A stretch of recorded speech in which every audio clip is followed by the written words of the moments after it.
اب چلتے ہیں اپنے اگلے برج کی طرف جو کہ برج ثور، اور آپ کو بیان کریں گے کہ 21 سے 31 اگست کا یہ اشرہ ان کے لیے کیا کچھ لے کر آ رہا ہے۔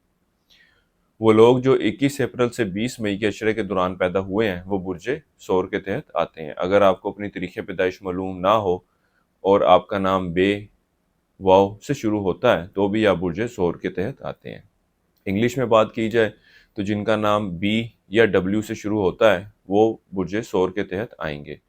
جیسے کسی کا نام اگر واصف ہے یا باسط ہے یا بلال ہے تو وہ بھی برج ثور کے تحت آئیں گے۔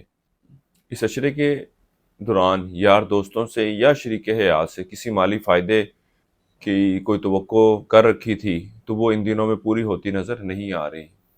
اس کے علاوہ دشمنوں کی طرف سے بھی آپ کو محتاط رہنے کی کوشش کرنی چاہیے، آپ کو مالی حوالے سے نقصان پہنچانے کی کوششوں میں رہیں گے۔ عمومی طور پر بات کی جائے تو یہ اشرہ آپ کے مالی معاملات میں بڑھتے ہوئے اخراجات کو ظاہر کر رہا ہے۔ اس کے علاوہ آپ کے مذہبی معاملات کی طرف رجحانات میں بھی کمی کو ظاہر کر رہا ہے۔ ان دنوں میں آپ کے گھریلو معاملات میں کچھ بہتری آتی نظر آ رہی ہے۔ یہ اشرہ آپ کی عمر میں بڑے لوگوں کے ساتھ اچھے اور بہتر تعلقات کو ظاہر کر رہا ہے۔ اس کے علاوہ یہ ان دنوں میں آپ کی عزت و شہرت میں بھی اضافہ دیکھنے میں آئے گا۔ اس اشرے کے آخری ایام میں آپ کی گفتگو کی صلاحیت اور لوگوں سے اپنی بات منوانے کی صلاحیت میں اضافہ دیکھنے میں آئے گا، بلکہ یوں کہا جا سکتا ہے کہ یہ عشرے کے آخری ایام لوگوں سے اپنے کام کروانے کے حوالے سے بہت ایک اچھا وقت ہے۔ وہ لوگ جو مستقل بیماری کا شکار ہیں ان کو بھی اپنی صحت میں بہتری کے حوالے سے کی گئی کوششوں کے بہتر نتائج ملتے نظر آ رہے ہیں۔ اللہ کے فضل و کرم سے ان دنوں میں آپ کو اچھی صحت سے واسطہ رہے گا۔ وہ لوگ جو انعامی اسکیمیں، پرائز بونڈ، نمبر وغیرہ کھیلتے ہیں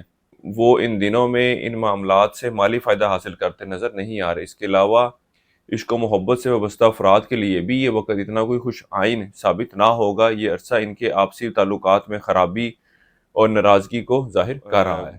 برج ثور والوں کو چاہیے کہ اپنے ازدواجی رشتے اور جس شخص کے ساتھ آپ محبت کے رشتے میں وابستہ ہیں اس کے ساتھ اچھے اور بہتر تعلقات قائم کرنے کے لیے اس کی باتوں کو اہمیت دینے کے بارے میں سوچیں۔ اگر آپ اس کی بات کو اہمیت دیتے ہیں، سمجھتے ہیں، لے کر چلتے ہیں تو آپ اپنے آپسی معاملات میں خرابی میں کمی واقع کر سکتے ہیں۔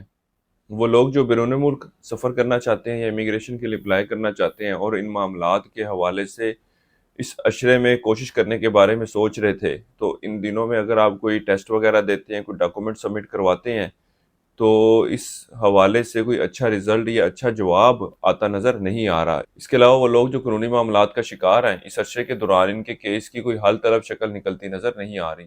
اس عشرے کے دوران آپ کے ازدواجی معاملات کو لے کر آپ خاصے فکر مند رہیں گے۔ جیسا پہلے بھی کہا کہ ان معاملات کو بہتر شکل دینے کے لیے آپ کو خود ذاتی طور پر کوشش کرنے کی ضرورت ہے تاکہ مسائل کو، معاملات کو بہت زیادہ خراب ہونے سے بچایا جا سکے۔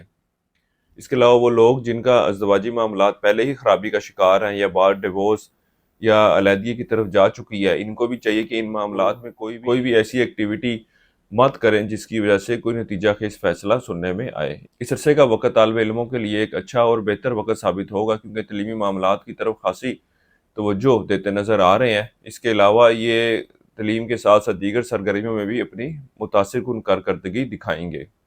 اس عرصے کے لیے ایک وظیفہ آپ کو بتا رہا ہوں، یا اللہ، یا حیو، یا قیوم، 3 تسمیاں آپ نے اس کی کرنی ہے روزانہ۔ عشاء کی نماز کے بعد اور اللہ تعالیٰ سے دعا کریں کہ اللہ تعالیٰ آپ کے معاملات میں بہتری فرمائے۔ اس کے علاوہ حسب توفیق گڑ کا صدقہ کرتے رہیں۔ اس عرصے کی نحس تاریخ آپ کی 22 اور 29 اگست کی ہے۔